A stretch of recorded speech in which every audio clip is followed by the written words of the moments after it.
So we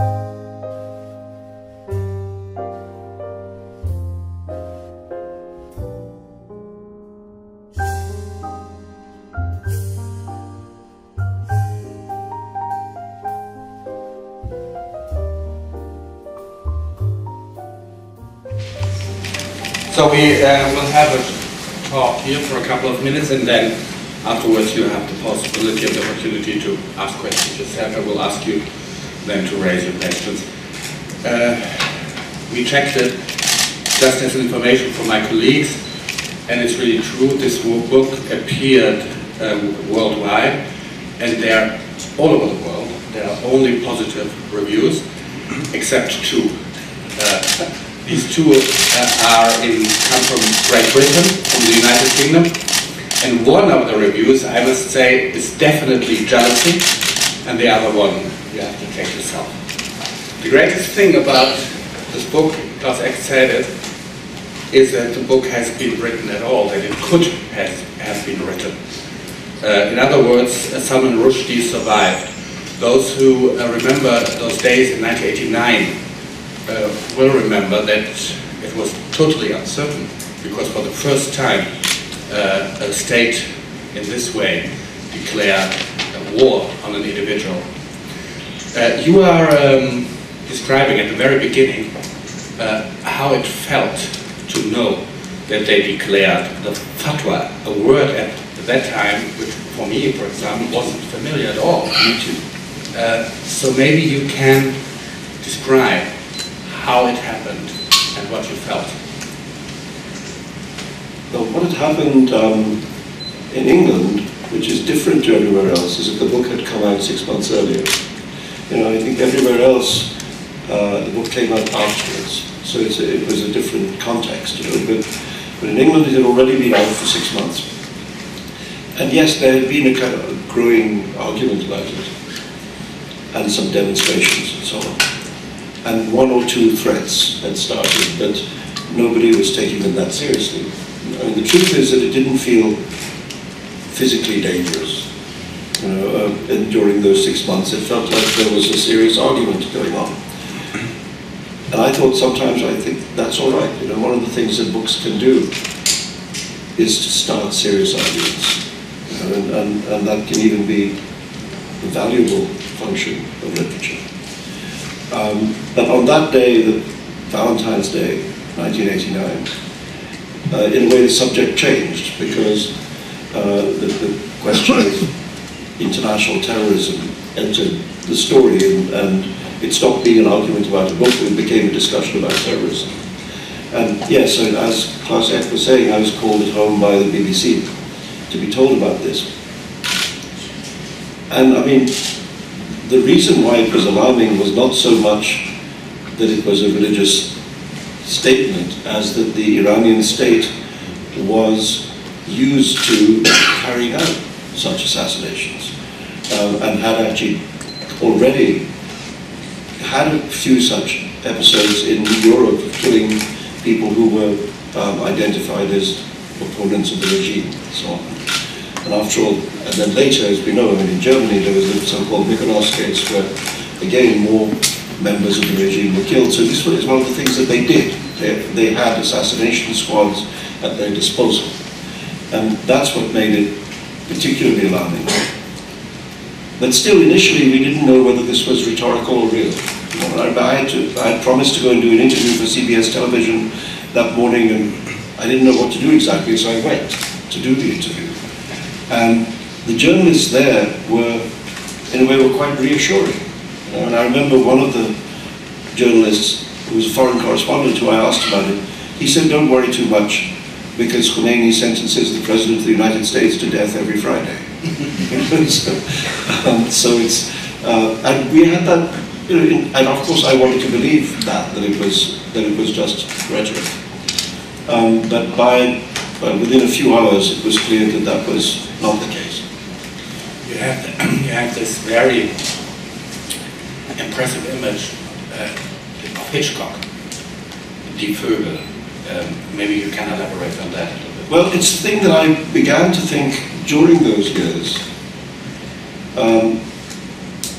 that what happened to the satanic verses was not an isolated event, although it was easy at the time for people to think of it as an isolated event, because there seemed to be nothing else like it.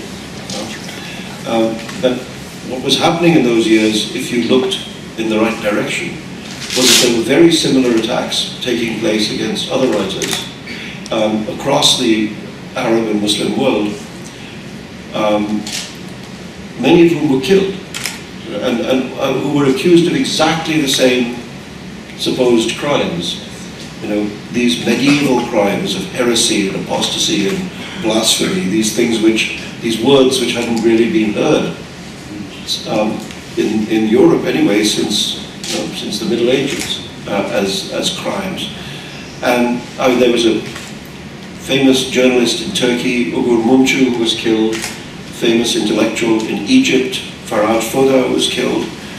Famous Algerian novelist Tahir Jaout was murdered. You know, across the Muslim world, you could see this attack broadening. And I was trying in those days to suggest to people, look, you know, it's not just me. Look at this larger canvas. And for a long time, people didn't want to look in that direction. People were not that interested in looking in that direction. And in a way, until the 9/11 attacks, nobody had this larger frame. And I thought I thought if the attack of the birds, you know, in the Hitchcock movie, if the 9/11 attack is the attack of the birds, you know, then what happened to the satanic verses was like the first bird.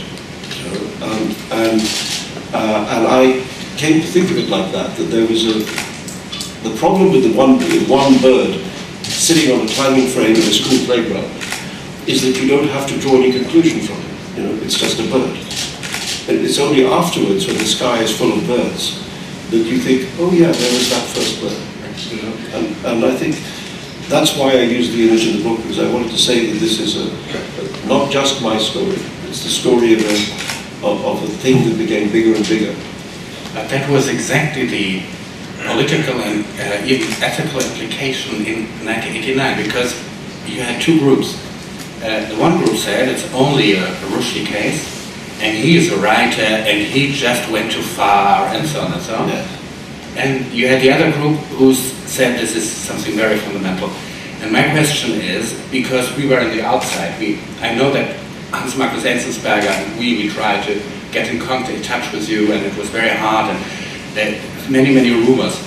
And so my question is the question of solidarity. Of course there was solidarity, we don't have to talk about this, but there must have been something else, the feeling of non-solidarity, the feeling of being a burden, even in the newspapers. Remember, there were newspapers that didn't print the advertisements for the book, at least in Germany.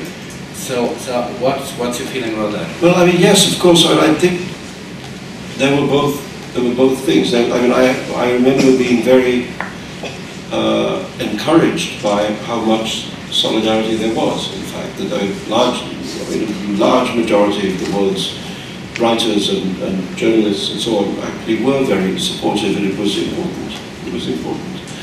I mean, yes, there were some people who were either hostile, tending to put the blame on me, or else maybe just reluctant to be involved. I mean, I remember there was this, there were one or two writers who I mean, actually there's so few writers who failed to be supportive that I can almost remember all their names. What's with the government? With the governments, it was very difficult because I think the British government, yes, it took the decision immediately to offer me protection and make sure that I wasn't, or to try to make sure that I wasn't killed.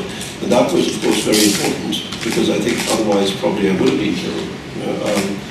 In those days, there were people coming into England trying to carry this thing out. So that was one thing, but I think they were not particularly anxious to make a big case out of this. They felt that if they were just very quiet and I would just keep my mouth shut, that we should just wait until it went away. And for me, it was very clear that it would not go away. And we had to begin eventually a campaign, political campaign, to try and shift government actions. I mean, I I came to Germany a number of times in those years, and had meetings, eventually managed to have meetings with senior ministers, and not all of them were that sympathetic. You know?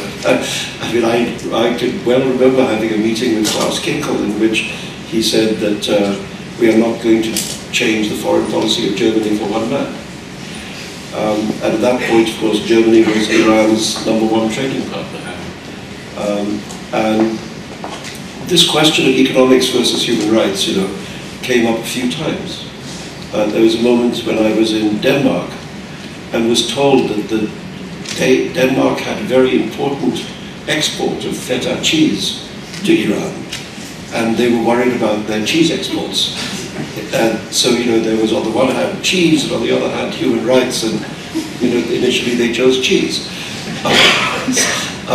So I think it was, I mean, you know, I always was a writer who was interested in politics, but I certainly got a crash course in how politics really works in those years. I mean, I have to say that gradually, even in Germany, the government, there was a shift here, you know, and I mean, I remember one point at which I was here when, I can't remember which senior Iranian official was also in Germany at the time, and made a certain number of hostile remarks, and the German authorities responded by saying something like, "We will protect Mr. Rushdie," you know, and I think the Iranians were quite surprised to hear that. So gradually over these years, we were able to persuade governments to shift their attitude to something more supportive, and in the end that had its effect. Now, if this book would be a Hollywood film from the 50s, 60s, nowadays would be different.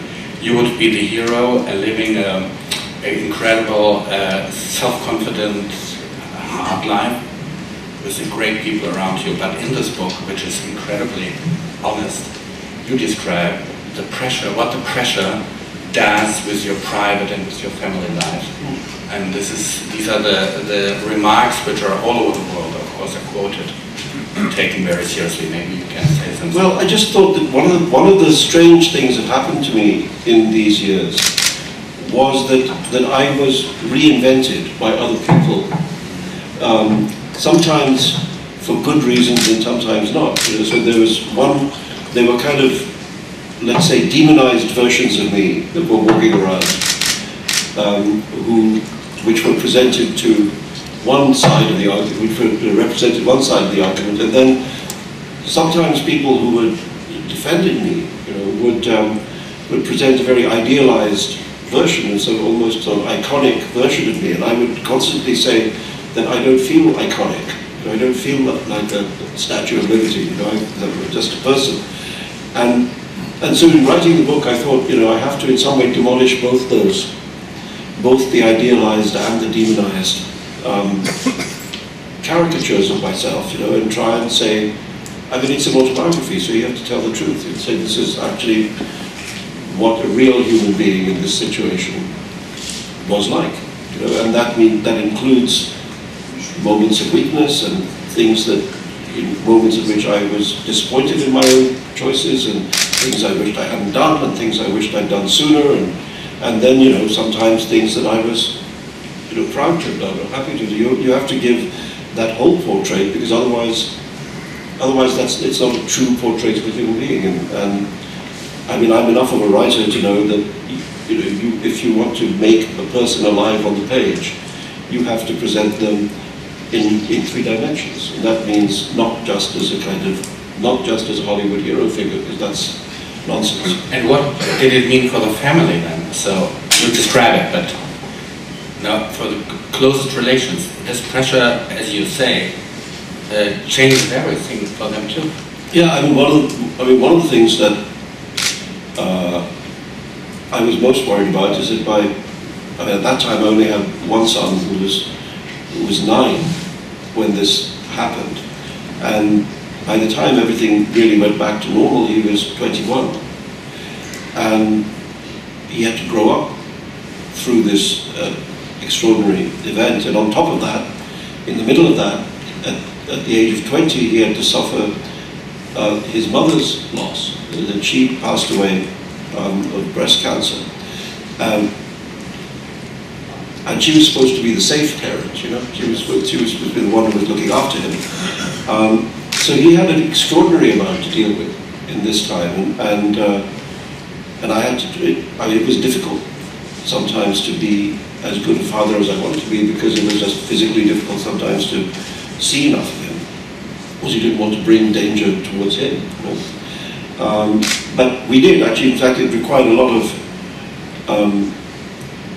of subterfuge, you know, where I would have to pretend publicly that I was not seeing him, whereas in fact privately we would be able to arrange it. You know? And I think one of the great victories of this book is the fact that he grew up into this very remarkable young man. You know, because it would be completely understandable if he came out of this experience with, you know, very troubled. But instead, he's this very serene, good-natured, calm. He's much more serene than me. And he's really somehow managed to come through this in the most extraordinary way. And it says a great deal for his strength of character. And one of the things I wanted to say in the book is this isn't just happening to me. This is happening to a lot of people, and some of whom are children. I mean, at the other end of the story, you know, when my second son was born, I was very worried about it. I thought, you know, how are we going to bring this child up? You know, what happens when he wants to bring friends home from school? At what age does he have to start lying about where his father lives? So on. I mean, how do you do it? And I really didn't know the answer to that. And in a way, it was just an act of optimism having this child. It was a way of saying this is not going to last forever, it's going to stop. And so it did. In fact, he's now 15, he really can hardly remember that period. So his childhood has been very different from his brother's, and he's managed to grow up, you know, in the aftermath of this thing rather than the middle of it. All he can remember is that he says I don't even believe that he can remember it really, but he says that he can remember sitting in the back seat of what would have been a police car with me, and with these people in the front who he refers to as the drivers. But of course they weren't drivers, they were police protection officers. And actually the only thing he was annoyed about when they left, and I was driving the car, is that then I couldn't sit in the back with him. Because he had gotten used to my sitting in the back with him. He didn't like it that he was in the back by himself and I was in the front driving the car. So that's, I mean, in his case, it became a small thing, this matter. But for his brother, it was very big. Before we open for questions, we discussed this yesterday. The year 1989, in retrospect, turns out to be one of those excess years, or how you want to call them, of history. So many things happened, and so many things started. So you can see the Fatwa as a starting point leading up to the whole question of today, clash of cultures whatsoever. I remember we met in '88 in Lisbon where the world was still an old world, and you were there, and Susan Sontag and Brodsky and all these people, and it was the old world, and suddenly in '89 it changed to the new world. And what is your feeling? What role are you? You don't have to be timid now, but just historically, what role do you play in this drama? And will you not only your book, but the whole, your life, which is of course incorporated in this book. Is the case of Salman Rushdie a starting point? Is it a test? Does it show the limits of certain interpretation of enlightenment in Western societies? Well, you're right that 1989 is a transformational year. I mean, I remember sitting in some, you know, guarded room, watching the scenes in this city, you know, with the destruction of the wall, and the scenes of celebration at that time. And it was, I mean, the contrast between that sense of liberation, you know, in those days, and And my own situation was very marked, I have to tell you. As it was later in the year when, again, I was watching the liberation, or the walk to freedom of Nelson Mandela, which also happened that year. Right. And then, of course, there was the catastrophe of Tiananmen. So I mean, it's a year wherever you look. It's a year when there are colossal kind of hinge moments, And I mean, I think it's so far as you put this case and this narrative and this autobiography into that story, I think what I feel is that